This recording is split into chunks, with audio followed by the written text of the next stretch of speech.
I am once again absolutely delighted to welcome Operator Starsky, Ukrainian National Guardsman, warrior against authoritarian disinformation, and inspiration for everyone who has been following Putin's war in Ukraine, Russia's war in Ukraine, and of course, everyone who is supporting a Ukrainian victory. He's created one of the most popular, original, and influential YouTube channels devoted to reaching out and communicating with the international community about Ukraine's cause and why a Ukrainian victory is so essential. He doesn't really need too much of an introduction because I think everyone's far more familiar with OS than they are with me. So it is a real privilege to welcome him back.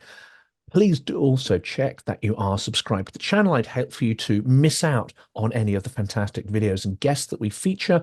Thank you as well for supporting OS and me as well through things like Patreon, Buy Me a Coffee, and so on. And a huge shout out to everybody who is supporting the documentary film project. We have now we're within a squeak of the initial target. That's enough to go out to Poland and do the first tour of Ukraine with the aid convoy in order to start sort of shooting the early parts of the film. So I'm massively grateful. And with your help, this project is becoming a reality. So it's tremendously exciting, and we hope that will have an impact. Operator Starsky, welcome back to Silicon Curtain. Hello, my friend. Thank you so much. It's always enormous pleasure to be here on your channel. Well, it is reciprocal. It's a mutual feeling there. I don't know, the audience get tremendous value from your insights. Well, again, we had to pick and choose. There are so many things we could talk about, and we can only cover a handful of topics. Let's start with ATACMS.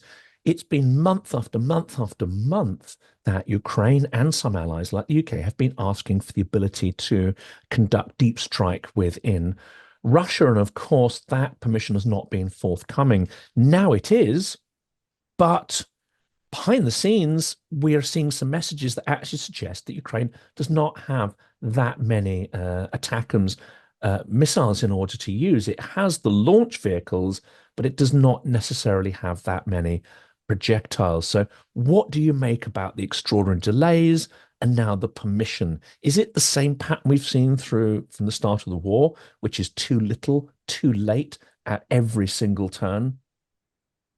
Seems like that. Unfortunately, a lot of people are cheering before the time for cheering, because the ATACMS were meant to be used on the first place against Russian personnel and North Korean troops that were deployed in Russia to fight against Ukraine, to participate in the Russian aggression against Ukraine. For example, the first and the recent strike that we saw that happened in Karachev, that is in Bryansk region, but it's one of the biggest ammo depots that serves the Russian troops in the area. Basically, it's feeding the Russian and the North Korean troops there.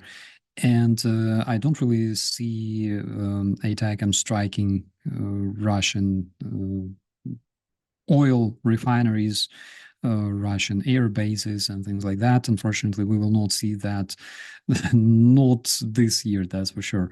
Another problem is that there's not so many long-range missiles left. And from what I know, for example, Himars, the systems are very, very busy every single night and day.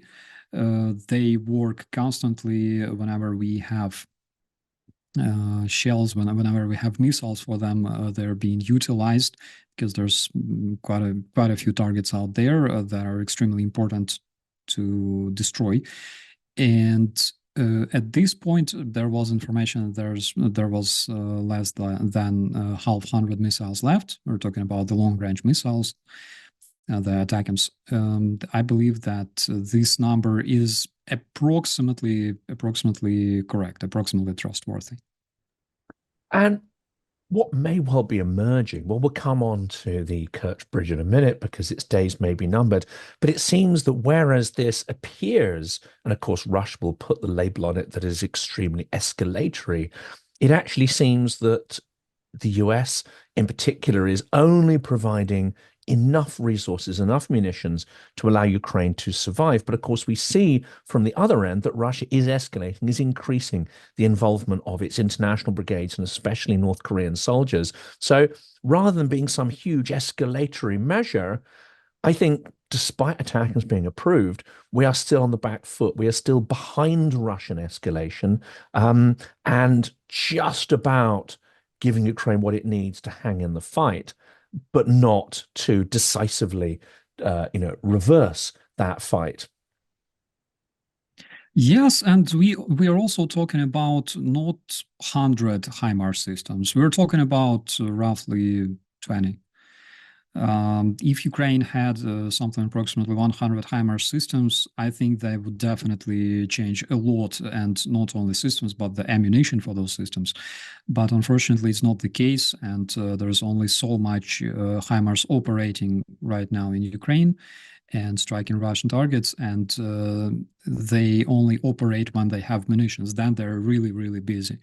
I remember last year during our deployment, we saw Himars systems operating like all night. They're always occupied with striking targets whenever they have munitions. And another thing that I wanted to mention is there's also a lot of analogs of Himars in Europe, for example. They were also delivered to Ukraine. But again, we're not talking about hundreds. Let's not forget about our European allies, of course. Europe helped big time. But again, we're not talking about hundreds. We're talking about tens of those systems. So that is unfortunately the case. We are not talking about Ukraine winning the war.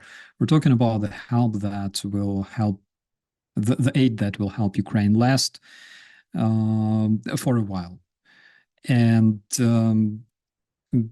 another concerning thing, let's call it this way, is that in the future we will most probably see potentially American aid stopped, which means that we will not see more Himars or ATACMS coming from the United States to Ukraine, potentially again. So that will pose a lot of problems for Ukrainian defenders in terms of striking Russian targets, not like deep in the Russian rear, but on the Ukrainian territory, on the occupied territories. So that is something concerning. Well, let's turn to the Kerch Bridge. How likely is it that Kerch could be one of those targets? Now, especially if there are limited number of ATACMS, the actual targets are going to need to be chosen very, very carefully. I mean, maybe it's not good to speculate on the detail of that or talk about sort of individual air bases and so on. We don't want to prejudice any operations. But the Kerch is a big old target, but is it strategic enough? Would it have an impact on the war to take that out? You probably know this Russian fairy tale about the Kощей, the invulnerable, the immortal. It's like the dude who has a heart that is stored in an egg, inside of a duck, inside of a dog or whatever, or rabbit, inside of something else, hidden in the chest somewhere on a tree, and only this destroying this, all that may kill him. A lot of people believe that Kerch Bridge is basically Putin's death, right? And destroying Kerch Bridge will definitely lead to Russia collapsing and everything like that. Not the case. First of all, we already saw an example of hammer strikes on bridges, like, for example, Antonievsky Bridge during the Kherson operation. We saw what kind of result it brought. Like, nothing collapsed. There were holes in the bridge, but nothing really collapsed. That will be the case, and only bigger missiles like Tomahawks may do some significant damage, but it will not happen. Ukrainian people don't have Tomahawks yet. maybe we will use something that we will develop ourselves in the future, but ATACMS will be absolutely useless against the Kerch Bridge. Reason number one, it's really hard to destroy such a bridge using ATACMS. We need something, I don't know, that counts like hundreds of kilograms of explosives. With ATACMS, like not really the case, not enough. Second problem is electronic warfare, because in the area where the Kerch Bridge is located, there's plenty of Russian electronic warfare ships, electronic warfare equipment. What it basically does, it makes the missiles change their trajectory, and changing trajectory just a couple of meters left or right may lead to, you know, this bridge surviving the strike. So we already tried that, doesn't help. Also, even though Kerch Bridge is extremely important because Russians are able to deliver their personnel and vehicles using the railway part of this bridge from Russia to Crimea, but at the same time, this bridge is not decisive. Like destroying this bridge is not decisive. Right. So those three things is something our viewers should remember. Yes, it will be like a good and important thing to destroy this bridge, but there are several reasons why it's unlikely to happen, especially in frames of using ATACMS. Yes, and rather than contain his heart, I think the Kerch Bridge has some more sort of, phallic connotations there, a symbolic strike against Putin's masculinity and big man image. The other challenge, I guess, is that the ATACMS comes in different flavors, doesn't it? You have the unitary warhead and you have the cluster munitions. It seems Ukraine probably has more of those cluster rather than the unitary warhead, which again means it will be ineffective. We do see, however, strikes against ammunition dumps and places where ammunition are stored. Is that far more likely? I say far more likely. We're already seeing evidence of that, so I'm not giving anything away here. But is that far more likely to be the kind of targets? And will that have an immediate impact, or is that more of a sort of medium-term impact if you disrupt and destroy, large concentrations of, Russian munitions? I'm pretty sure that it will have immediate effect, because Russians already talk about the lack of shells. And even though they're buying millions of shells from North Korea currently, but at the same time, they're not enough. They're not enough for several reasons. Russians are using their shells in excess. And there's another problem that they face is the resource of their artillery barrels. So that is another problem faced by Russians. And destroying the ammo storages will bring very much immediate effect to what we see on the front line, to the dynamic of the combat, because they lack shells. They literally deliver them every single day, and all of their logistics, even though they suck because we're talking about Russian logistics, but they are still able to use their railway, for example, to deliver the artillery shells on a daily basis, every single day. Currently, Russia uses approximately 10,000-15,000 artillery shells a day. And if such dynamic continues, they will face the critical point of lacking, necessary quantity of those shells, approximately in 2025, 2026, I would say middle of 2025. So, of course, it will bring extremely important effect. Striking the ammo storages. One example we saw in Karachev, and the munitions that we have currently, the ATACMS munitions, especially the cluster munitions, they are good at striking things like ammo storages, but they're even better at striking things like oil refineries that unfortunately we will not see happening in the future. And that's an important point, isn't it? Because those refineries, that's what would have an immediate impact. I mean, we're already seeing from Ukraine's domestically sourced drone production, it's having a huge impact on Russia's refining capacity. But one of the other challenges here, of course, is secrecy and surprise.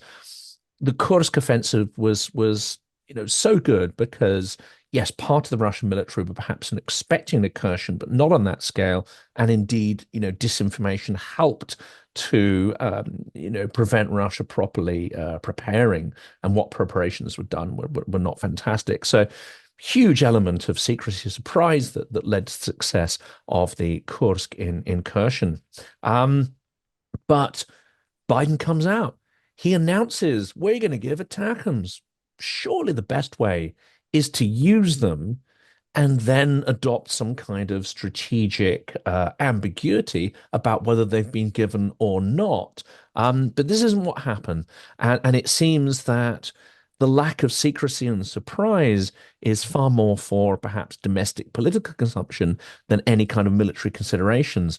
How worrying is it that the allies behave in that way? And indeed, the request that President Zelensky made for Tomahawk missiles, that was part of the, I would say, secret part of his plan for victory, that leaked out of the US administration. This is all pretty concerning, isn't it? Yeah, first of all, speaking of ATACMS, like potentially used or not used against the refineries. One positive aspect of this is that even though we cannot use them against Russian refineries, but using them against other Russian targets means that we can use more of Ukrainian-built drones against the Russian refineries. One of the reasons why we don't see much of that happening recently can be probably explained by Paul Warburg on YouTube. He explained that there's quite a lot of oil terminals in the Black Sea, for example, Russian oil terminals that are well within the range of Ukrainian long-range weapons. But destroying those will lead to oil, to fuel getting more expensive in the United States, which will most probably make American president very, very unpopular, because this is what always happens in the United States when the fuel price rise. And this is why we don't see this happening, over the past months. So that is another thing. And by the way, it's a good, I would say, negotiation point between Ukraine and the United States, because if the military aid to Ukraine stopped, then basically Ukraine can easily destroy those oil refineries and whatever. Thank you so much. Goodbye. And speaking of our lives, of course, it's very much disturbing that we still see this hesitancy, but it takes time, and it takes unveiling or exposing more cases of Russian terrorism to change public opinion, considering the fact that whole Russian propagandist machine is working on, winning over the public opinion.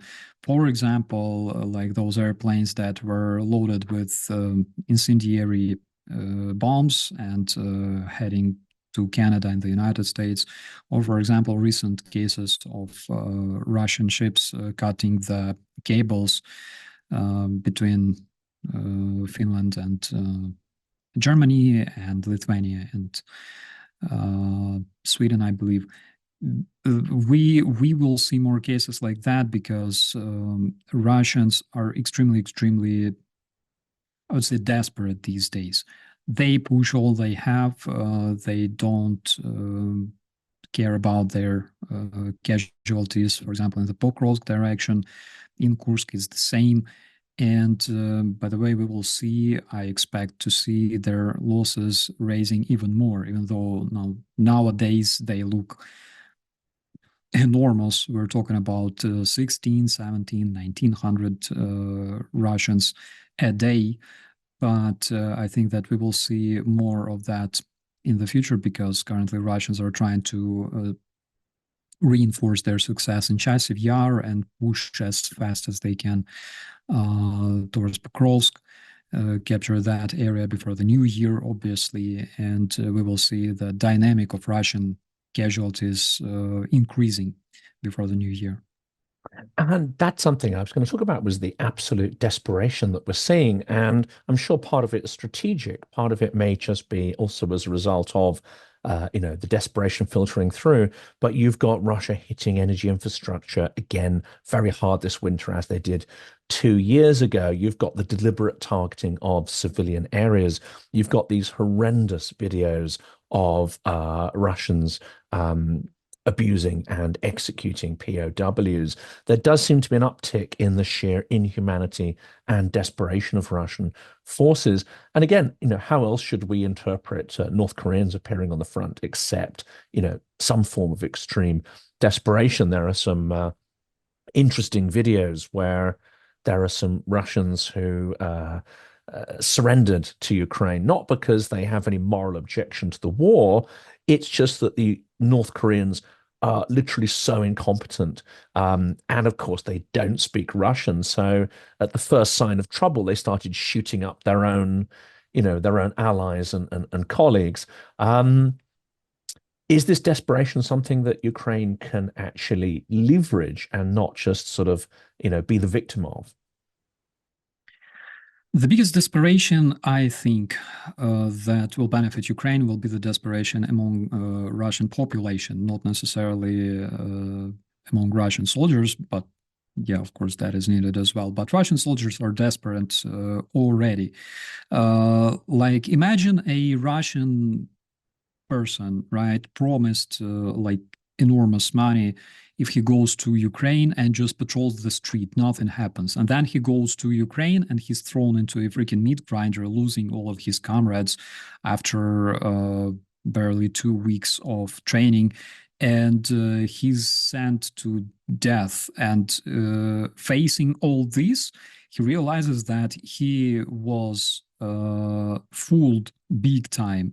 He realizes that all the crap they see on the Russian television is also literally brainwashing and fake, that Russians die in hundreds and thousands on a daily basis, and they don't have that significant progress as it's being shown on the Russian TV. And what do you do in such conditions? You break mentally, and that's what we see when Russian soldiers give up.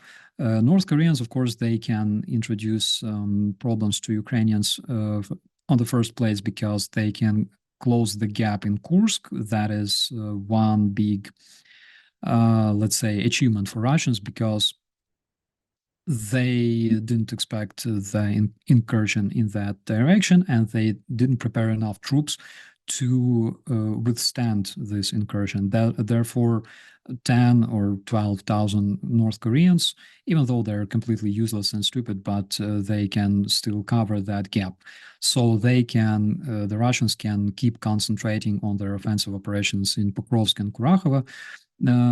But another thing I want all people to understand is that the way Russians treat Ukrainian POWs is absolutely the same way they treat everybody else on Earth. Everybody, Europeans, Americans, this is their position towards every single nation on Earth that they hate. Because Russians have chauvinistic imperialist mind, and what we see them doing to Ukrainian POWs, that is exactly the thing they can and will do to other nations, and thing that they already did back in the days when they invaded Finland, for example, Georgia. We saw same kind of atrocities. Syria, that was basically a training camp for Russians. They were training to kill civilians in Syria, and then they could utilize their knowledge killing civilians in Ukraine, in Bucha, in Izum. So that's the way Russians behave, and that's the way they always were. There are no historical cases of Russians not committing atrocities, and this is something I want our viewers to remember. Definitely, and those who read some of the more modern accounts of the fall of Berlin and the conquest of Eastern Europe in the second half, no, the end rather of the Second World War, will hear that same sort of traumatic echoes from history repeating over and over again. The other thing which is common, and you'll find in Russian history, but especially since the development of the nuclear so-called deterrence, is the use of terroristic nuclear blackmail threats. And apparently, in response to the provision of ATACMS, the Russian nuclear doctrine has been altered. Although, one of in fact, the only diplomat to have defected through the whole course of the war pointed out that the nuclear doctrine is not something for internal consumption. If Putin says push the button, everyone will just go along and push the button anyway. There's no doctrine that will govern whether those orders are followed or not. So that it's complete nonsense. And yet many analysts talking about the nuclear doctrine. I mean, it is a way of coercing and applying this sort of coercive manipulation to Western media and Western politicians. We've had Karaganov and others being trotted out actually over the last couple of months, feeding this stuff into the sort of, the underside, the underbelly of the sort of academia and geopolitics. Do you think this is still effective? Are these coercive nuclear terroristic threats still actually working for Putin? Or is there some point at which he will have cried wolf and people go, well, hang on a second, we've blown through all the red lines now. We just don't take them seriously anymore. Well, because Putin makes those statements and signs this doctrine, it means that he believes that this is effective and it's based on something. I believe that it's based on a research. Russians are not stupid, and Russians research public opinion, especially in the United States, to understand whether their messages are effective or not. Therefore, if Putin does that, that is literally because there's a lot of opinion makers in the United States who say don't escalate with Russians. Literally, people trying to understand, like, are Russians like dangerous enough, to try to negotiate with them or not to negotiate with them? Like, Russians openly say that if you support Ukraine, this will lead to the World War III and things like that. Like, are they still dangerous enough or not enough so we can negotiate? Like, it's such a bullshit. It's 2024 and people still can decide whether Russians are terrorists or not. I mean, what kind of evidence they need to understand that Russia is currently the biggest evil we have faced since 1945? I have no idea. But unfortunately, those statements, they are still effective to a big number of people in the United States. That's another thing. And a lot of them are, of course, on the Russian payroll. We all understand that. But they will be utilized by Kremlin to spread those messages even further in the American society.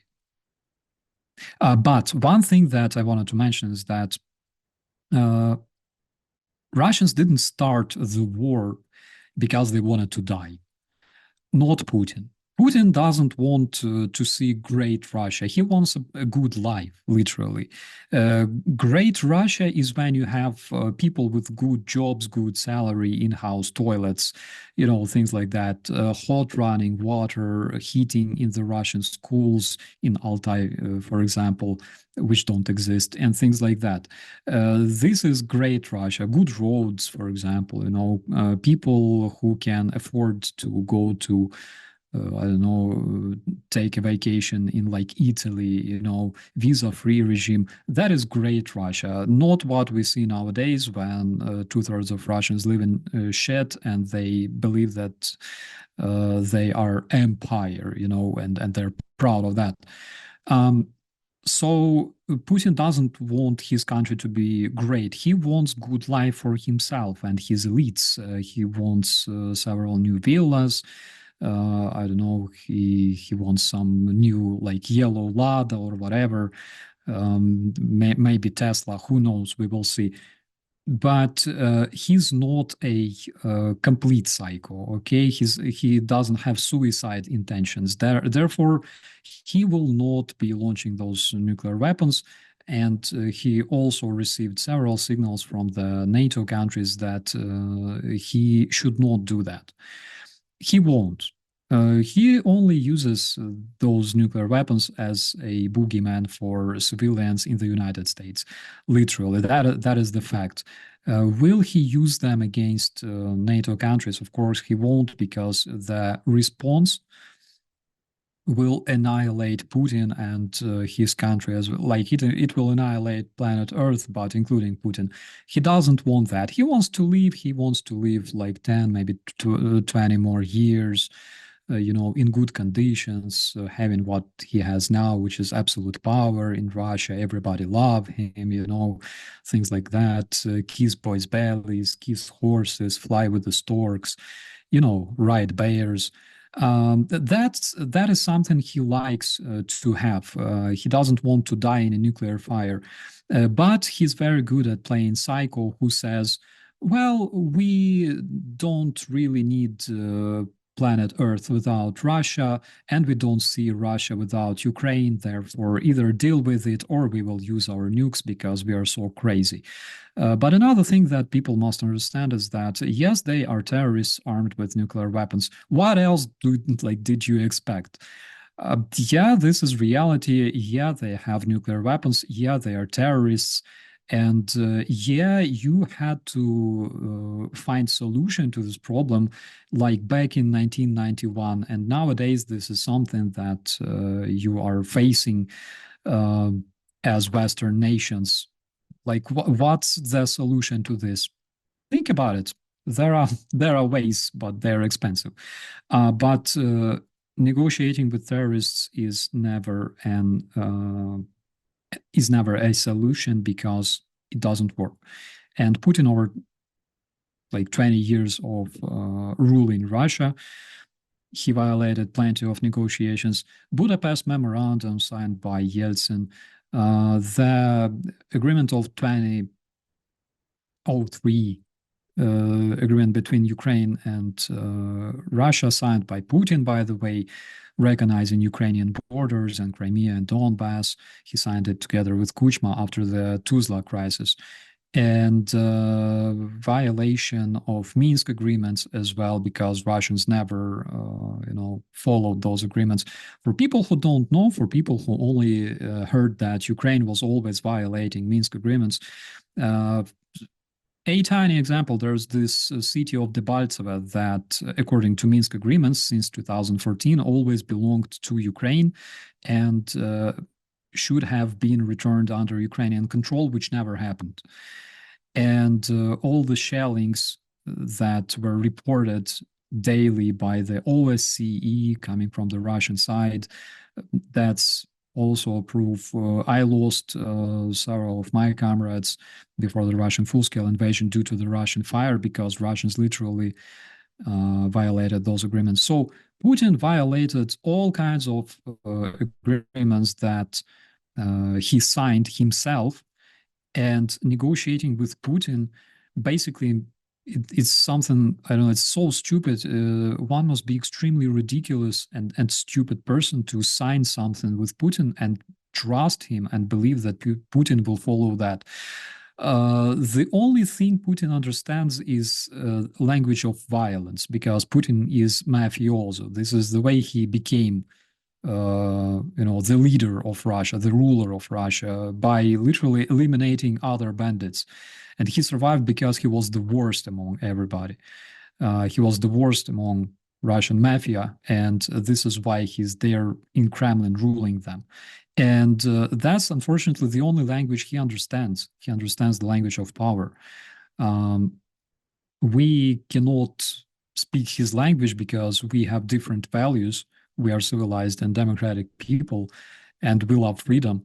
But at the same time, there is one thing that Putin will understand is when Russia is completely economically isolated, when Russia is despised, around the world, and when Putin has absolutely no chance of striking other countries without facing responsibility, when he understands that any aggression against a different country, be it through like spreading bullshit through Russian Orthodox Church, or be it a military aggression, or be it an assassination using Novichok or poison tea or whatever, or like an airplane flying to United States with incendiary bomb on board.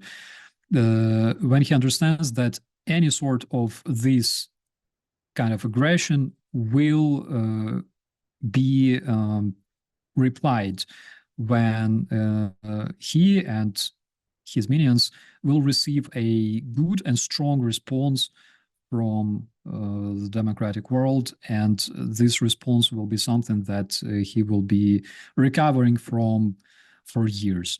That is the only thing that he understands, because this is the way you deal with the terrorist threat. And this is one, I think, of the most, there are several appalling aspects to so-called escalation management, or what I'm starting to call the Sullivan doctrine, because I want his name to echo through the history of geopolitics, to stand for epic weakness, epic failure, and not the things that he wants it to stand for. I think it's very important that his reputation is trashed, and the idea of appeasement, as if history hadn't trashed it enough, we still need to fight that fight.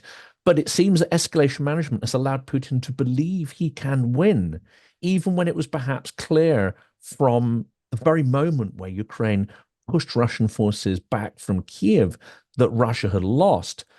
That he's not internalized that idea of defeat. He's not embraced the idea of defeat.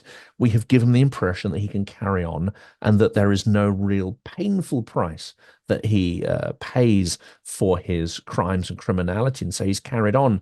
On the other hand, it seems that many in the Russian administration have created this propagandistic environment, but they partially then start to believe their own propaganda. I know we've talked about this before. That reaches a very dangerous point where Putin just continues to escalate. And there's no way for him to get off that. And no one is going to punch him in the face like a gopnik to make him stop. So he just carries on going until Russia literally flies apart or implodes or collapses, or whatever you want to call it. And it does seem that that's the trajectory we're on. It won't happen today. It probably won't happen tomorrow. Maybe it won't happen in a couple of months' time. But if he carries on this path to re-Sovietize the Russian system, turn it into a militaristic killing machine, a giant gulag, then eventually he will destroy it. I agree on that. And nowadays, the only power that can literally punch Russia in the face is Ukraine. If given necessary equipment and weaponry, we can definitely do that, even though we didn't want to do that, even though, we were always peaceful towards Russians, and yada, yada. But when you are attacked, as Rambo said, when you are pushed, killing is as easy as breathing. I love that movie. So Ukraine can do that, and Ukraine can literally punish Russia for all the evil Russia introduced to the West, for all the assassinations, for people in Aleppo. Yes, we can do that, but we need your support. If you're so much afraid to escalate, drag your countries, into the war, which I can clearly understand. We can do that, but we need to be supported more appropriately and much faster than nowadays.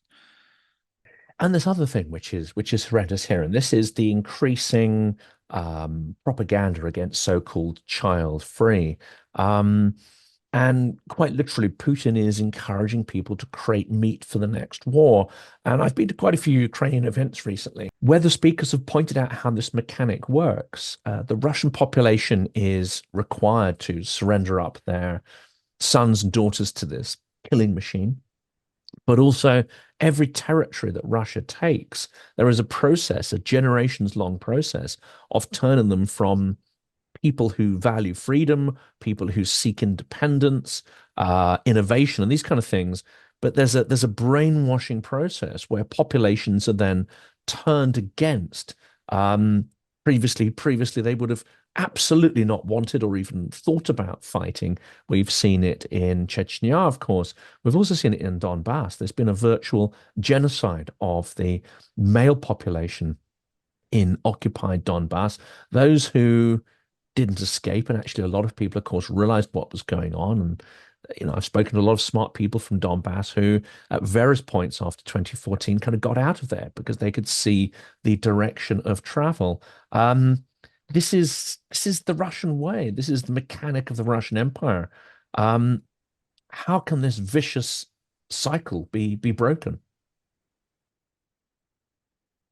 I agree. I agree on that because Russians don't need children; they need soldiers. Russians have this absolutely beautiful saying: whenever something happens, whenever people die, they say "Бабы еще нарожают." Women will breed more. Like that. That's classic in Russia, and they not only need soldiers; they need workers to build weapon factories. Ammo production facilities and things like that. The very decision, like it seems cringy, but on the other hand, there was a reason behind that. The reason why Russians decided to adopt this decision to mock child-free and make it like part of their agenda. Apparently, it's because they realized that the threat of Russia losing its population, bad demographics, it's real. It's real in Russia, and they understand that. That's why this is what they do nowadays. And another thing is of course, it takes time for generations to be born, right? And we can also see that this is an example of Russians planning for the long-term perspective, which is again something that they're very good at, unfortunately, despite all the flaws that we can see in Russian agenda and Russian management, but planning for the long-term perspective and disinformation is something they're very, very good at. Yes, I've called this the eternal trauma of the amnesiac mind, and that is that Russia experiences this trauma, either external trauma or more particularly, usually it's some kind of internal trauma, where it's Russia turning on its neighbors and then blaming the neighbors when they sort of fight back. But generation after generation seem to, forget the mechanics of this process in Russia and fall for the same lies as well. The challenge is that you have useful idiots, assets, agents, Vatniks, Russophiles. You have a whole, ecosystem of people who, for one reason or another, buy into these sort of nonsense messages that perpetuate Russian imperialism, Russian inevitability, Russian invincibility, all this kind of stuff. I know you've spoken a lot on your channel about these, trying to unpack it. But what tools and processes that you've been involved in and that you've seen in the ecosystem, what do we need to sort of counter these? Because these are very dangerous tropes that enable and perpetuate these evil behaviors that emanate from the Russian Imperium. We need to make people understand on a strategical level what Russia truly is. And Russia truly is, as it was described by famous Russian anonymous, a chaos of shed and death, literally. All that beauty and exotic of Russian soul, Ruskaya dusha, and things like that. That is a big myth and is a lie based on stealing foreign values. The very name of Russia was stolen from Kiev Rus, which is Ukraine, and people must understand that there's nothing good coming from Russia at all. Like with the North Korea, there's like literally twin countries. I would say. One of the Russian YouTubers that I follow said that currently Russians are studying Chukche in Russian schools. There are already cases of Russians getting more acquainted with the Chukche, philosophy that is basically a founding religion in the North Korea. So we must make people understand, we must help people understand what Russia really is. That is a terrorist country. You don't expect anything good from ISIS, from North Korea. Don't expect anything good from Russia either, because that's literally the same kind of crap. And by understanding this, people will start to filter information. They will learn how to avoid, dangerous sources of Russian disinfo that, by the way, inevitably brings to victims and deaths in the civilized societies, because, again, nothing good comes from Russia. And also, we must help people understand that, unlike Russians, people on the West have two very, very important things. They are aimed at good life. They are aimed at a good future, at having future. They care about this. And they also have dignity. Russians and all Russian decisions are based on violence, are based on radiating violence and, transmitting this violence towards others. People on the West, people in Europe, in the United States, in Canada, they are different. They don't think like that. Their decisions are not based on violence. They are based on basically, following the needs according to the Maslow's pyramid, but it's a good pyramid. It's something that, we all share and understand. Pyramid of Maslow is not based on violence. In Russia, that is exactly the case. That is literally the never-ending circle of violence and relations between aggressor and victim, which never ends. So there's two big differences between us and Russians, and that is something we all must understand and appreciate.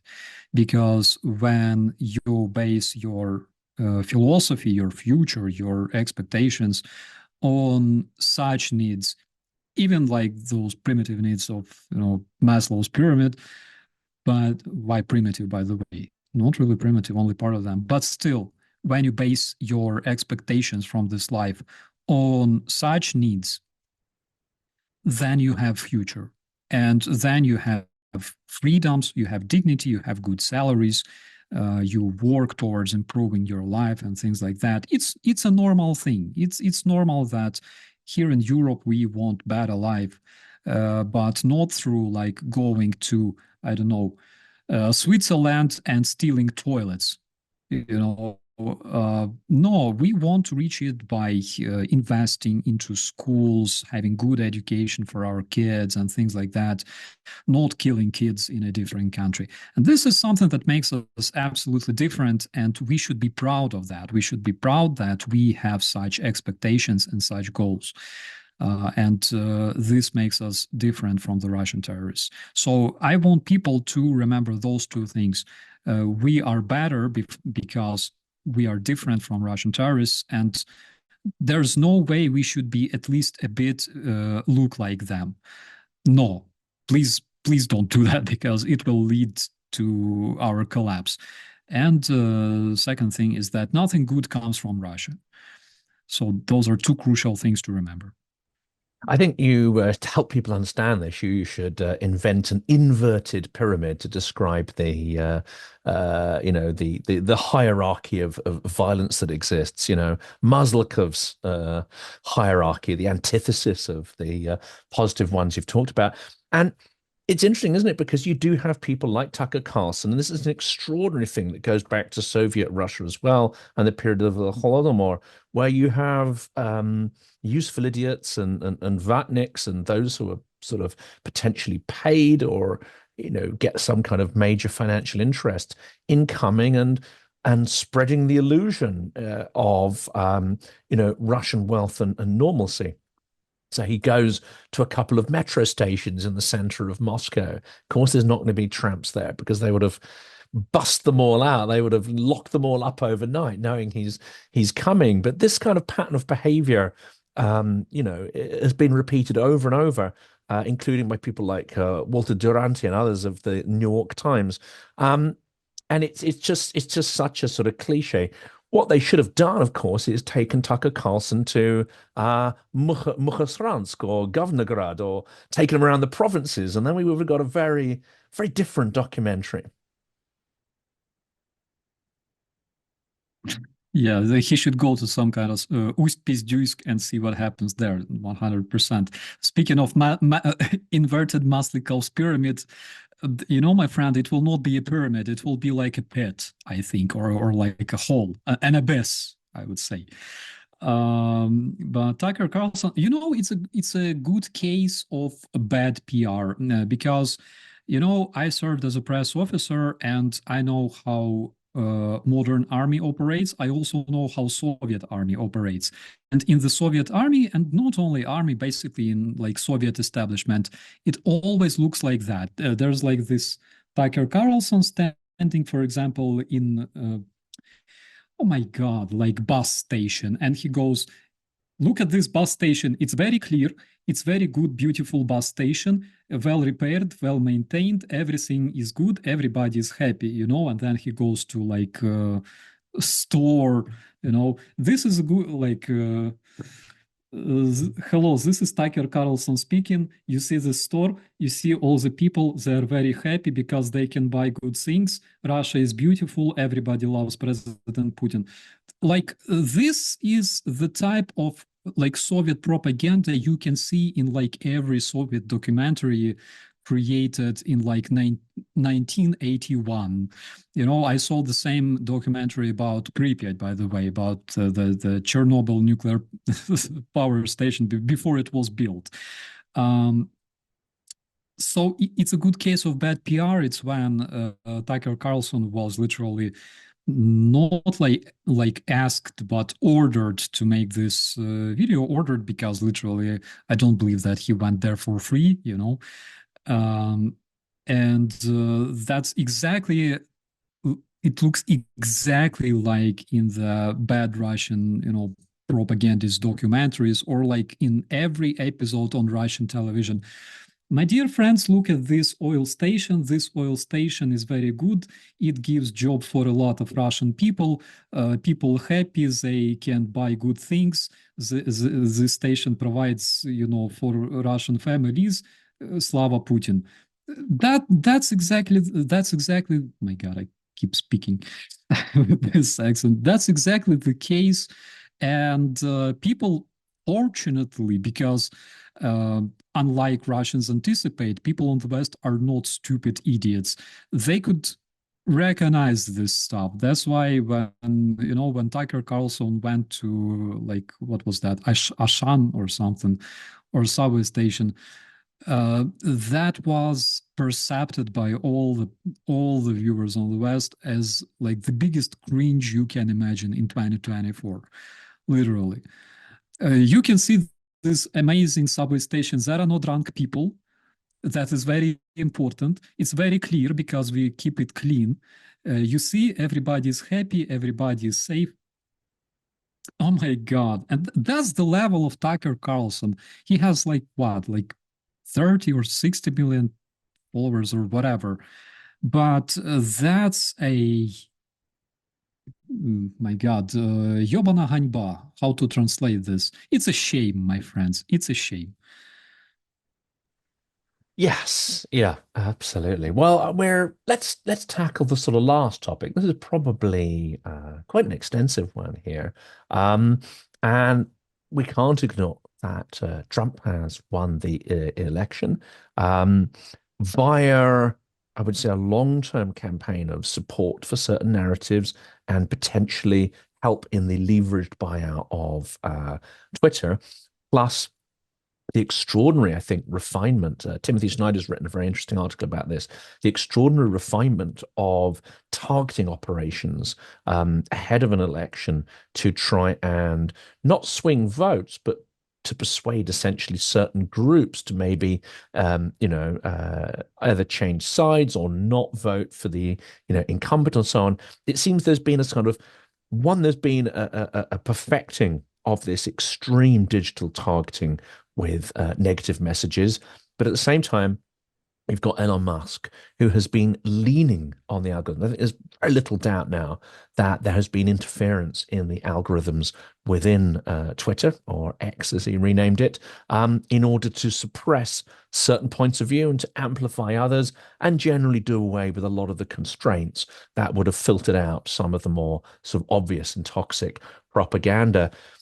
We tackle digital disinformation, but it seems to me that digital disinformation, as part of Russian active measures, has swung this election, and it's rather a worrying kind of trend. In Ukraine, we have a saying, to catch God's beard. And that's exactly, I think, what Musk feels right now, that he caught the God's beard, that he can now sit on Trump's neck and like control Mr. Trump and whatever. But it's not the case. Look, 2019, President Zelensky won the election in Ukraine. We had two biggest narratives against both presidents. President Poroshenko, that I personally voted for, by the way, he presented himself as, like this Ukrainian patriot, traditionalist, conservative, but at the same time, he was very much pro-European and yada, yada. He was strictly against Russia, very, very much. And the biggest narrative against him was that even despite all that, he still had connections with Russian oligarchs, Medvedchuk, like oil mafia and things like that, because there's this pipe coming from Russia through Ukraine, and he had some relations with Medvedchuk, Putin's good friend, who controlled that pipe. So that's one thing. But with Zelensky, the situation was absolutely different. Why Zelensky was criticized before he became a president? He was criticized because he tried to improve relations with Russia, actually, and a lot of people don't know it probably on the West. Zelensky wasn't, what the Russians are trying to portray him as, Nazi Ukrainian Jew. He was a Russian-speaking guy who looked like everybody else. That is why he won, because people around Ukraine perceived Zelensky as just an ordinary Ukrainian person, right? Not an oligarch, because, by the way, Poroshenko had several businesses, including one in Russia that was closed eventually. So Zelensky wasn't an oligarch. It's chocolate, he was isn't it? just Is a it guy. chocolate factories? Yeah. He produces extremely cool chocolate. That is one thing I love his company for. But and by the way, in Europe you can also buy it. Roshan. He doesn't pay me for advertisement, I swear. But Zelensky was just a guy. He was criticized because people believed that he doesn't really understand the situation, which is exactly the case with Donald Trump, why he's criticized. People believe that Zelensky, because he had several concerts, for example, like in Moscow, in Kremlin, and yada, yada, for all those Russian oligarchs back in the days before he became a president. People were afraid that Zelensky has good connections with them and he will betray Ukraine, basically. He will order soldiers to stop firing and he will give up the Donbass to Russia. And first thing that happened after Zelensky won the election, he was congratulated by all kinds of Russian chauvinists. I'm not sure if Dugin even congratulated him, but Putin did.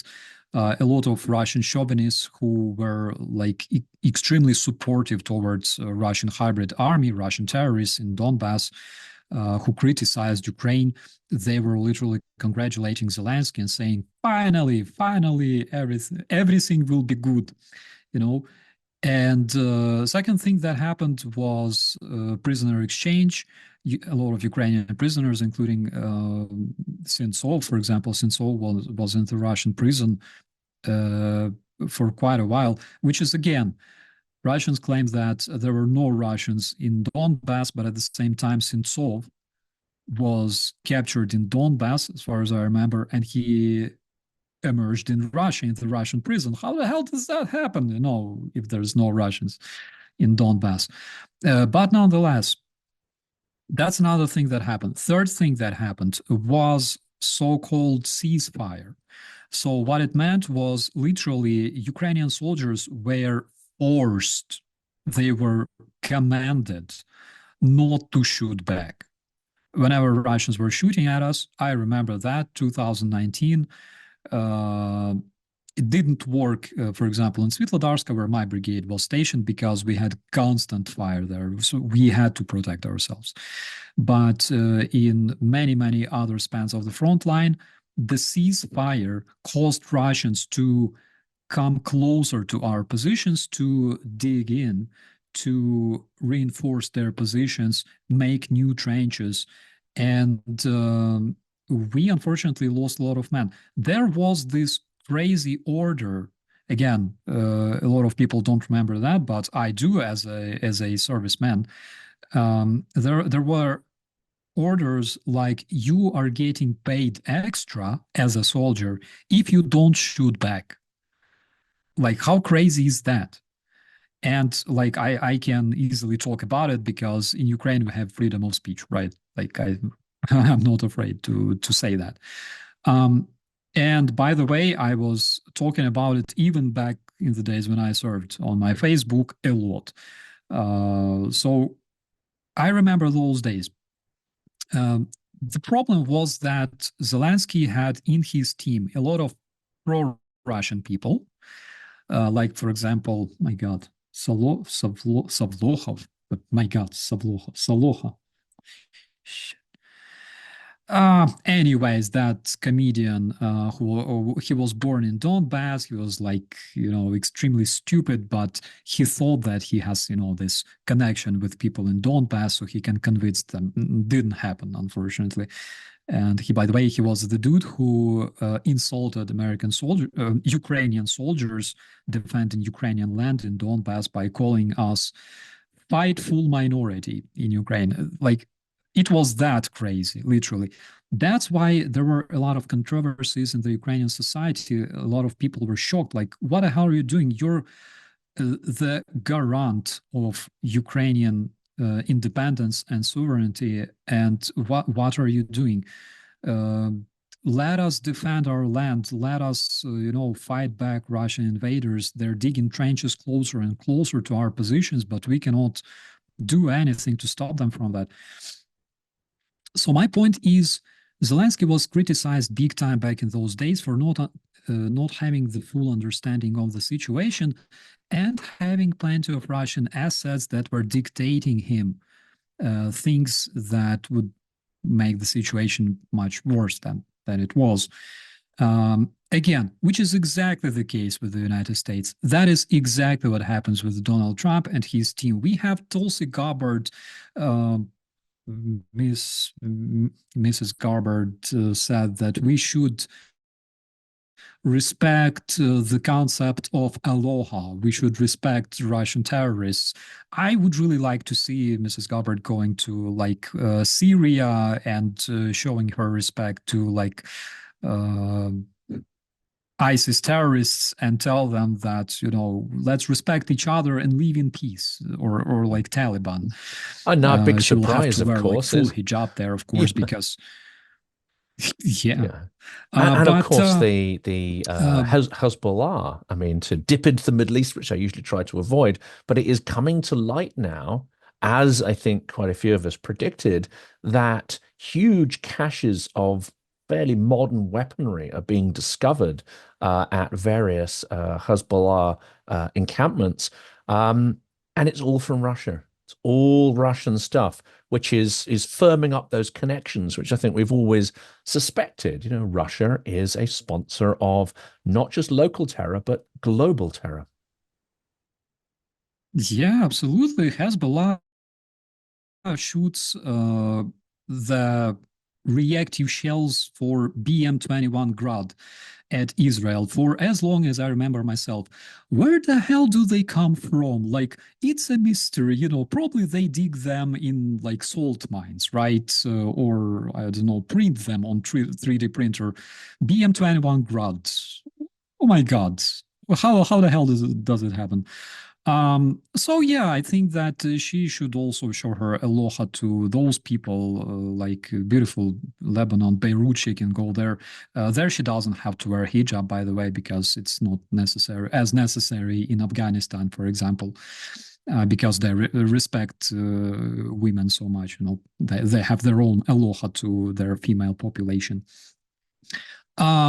So that is absolutely the case in Ukraine and in the United States. There's so many similarities that I can see from 2024, looking back at what we went through in Ukraine in like 2019, 2020. Again, a lot of things may change. Currently, we don't even have clear vision on Trump's decisions, right? What he will decide to do. But one thing I can tell you for sure, there's a lot of, my God, a lot of former advisors to President Zelensky, for example. Nowadays, a lot of them either, I don't know, fired or they ran to like Israel, by the way, and they just chill, and criticize Ukraine and like endorse Russia, etc. A lot of pro-Russian assets were literally removed from the team. So I believe that we can see absolutely the same situation happening in the United States as well. Trump is the president, not pro-Russian assets. Trump was elected, and he has or he can have his own opinion. And this opinion, one way or another, will not benefit Russia because he is not paid by Putin directly. He receives salary from other places, but he's president of the United States, and he will make decisions that benefit United States, at least in his own opinion, but United States, not Russia. So that's one thing we should remember, and that's one thing that Elon Musk should also remember, because as far as I can see, he's like, there's too much of Elon Musk everywhere, Trump goes. There's always too much of Musk's presence in those events. And I think that he becomes a bit too annoying, for Trump and his team. So Musk is not the president. He's just like an annoying addition that can be removed in case he doesn't do his job well. So that's my opinion. But this is going to be obviously a point of discussion, I think, for future discussions. I think it would be also interesting to put a panel together with you and let's say people who were distanced from Belarus, for example, and saw that process of Belarusification, and maybe someone from Georgia as well. Maybe we could have this sort of a group discussion on how this process of state capture works, and we could get someone from the US political system, relatively, let's say, critical of that, to sort of trace the patterns of Russian state capture there as well. Well, let's try and set that up for the near future and get some experts on board from it. Lastly, Trump, as you say, may come to his own conclusions despite the kind of Russian narratives that are donating him with parts of his campaign. It's also worth pointing out that not all of his cabinet appointments fit into that pattern. Some have been highly critical of Russia. So it's an interesting kind of mixture there.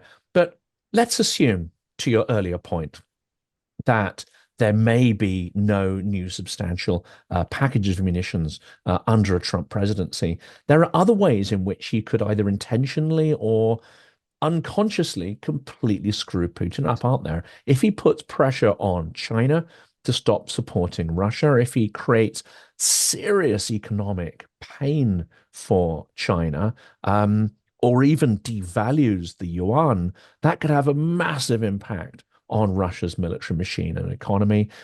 If he starts targeting Iran, and he's claimed he's going to do, that targets another Russian ally. If he goes hard on the Houthis and others, again, you're looking at potentially some really rather bad scenarios for Russia and its proxies and allies. Uh, the question is, how do you solve international problems if you pursue isolationism? I don't really see that happening, because if all that could be done, it would be done already by Biden's administration, which for some reason didn't happen.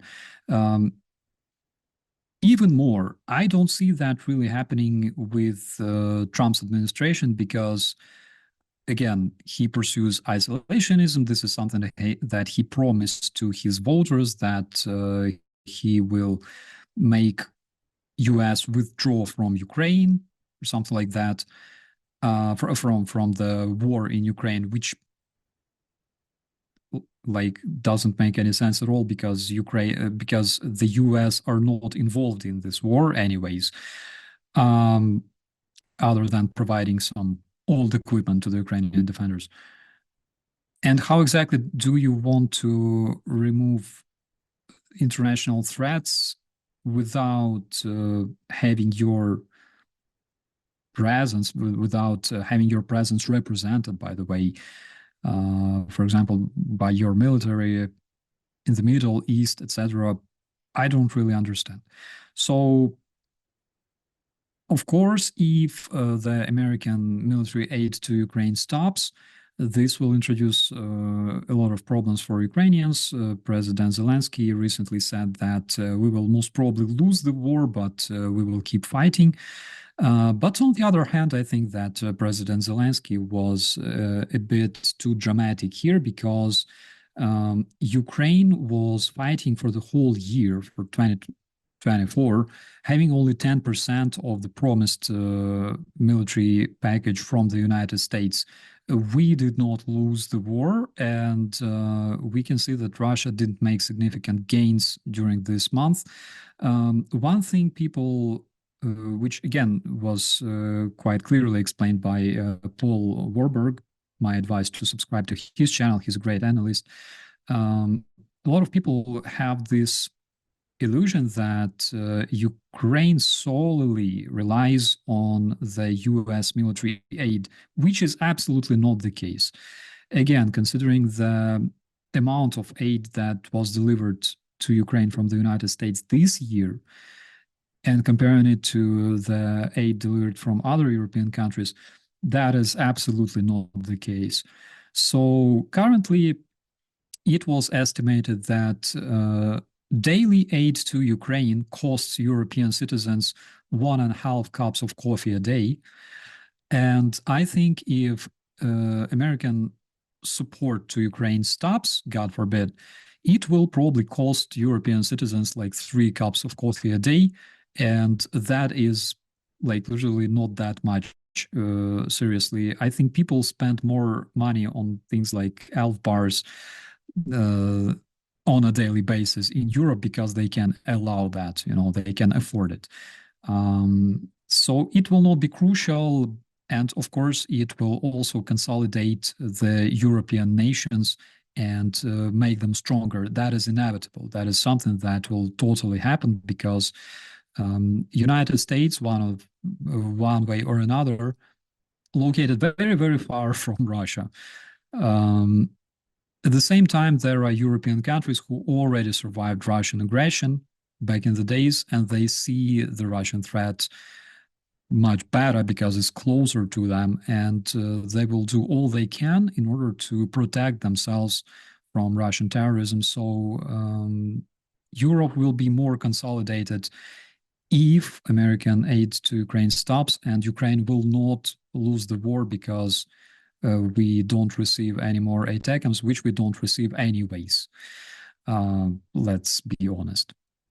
Exactly. And I think when, for domestic political purposes, it was, how much aid has gone to Ukraine, which was touted through the year. It then transpired that something in the region of 10% of the requested or even mandated equipment had actually arrived. And there are various reasons for delays, but it just shows a level of deprioritization or unseriousness, which has been deeply troubling, I think, for everyone who follows this.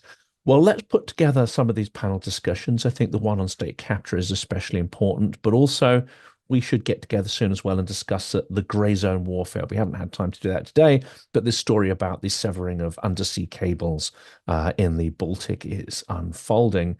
Perhaps making the Baltic a genuine NATO lake is the only way to prevent things from getting worse. Well, we'll have to carry that over to our next discussion.